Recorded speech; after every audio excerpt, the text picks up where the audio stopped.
চলো আজকে বানাই তালের বড়া। তোমরা তো জানো আজকে কি আছে, আজকে গোপাল সোনার জন্মদিন।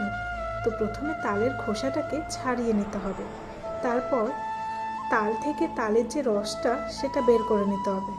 তাই জন্য প্রথমে তালটাকে জল দিয়ে মাখিয়ে নিয়ে সেটাকে একটা গ্রাইন্ডারে বের করে নিয়ে এবার আমরা এখানে ময়দা সুজি নিয়ে নিয়েছি, একটু চিনি দিয়ে দিয়েছি, তারপর তালটাকে সেটার সাথে মিশিয়ে দিয়ে ভালোভাবে মেখে নিয়েছি। আর হ্যাঁ, আমি কিছু জিনিস অ্যাড করেছি, যেমন নারকেল আর কাজু ও কিশমিশ কুচি। এরপর সেটাকে আবার ভালোভাবে মাখিয়ে নিয়েছি আর তার সাথে অ্যাড করেছি জল। এখানে আমি গঙ্গা জল ব্যবহার করছি কারণ ভগবানের খাবার।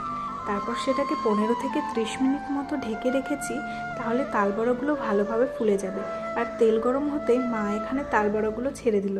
আর এই যে দেখতে পাচ্ছ তালবড়াগুলোর কালার কেমন হয়েছে, তোমরা কমেন্টে জানাও তোমরা কিভাবে তৈরি করো।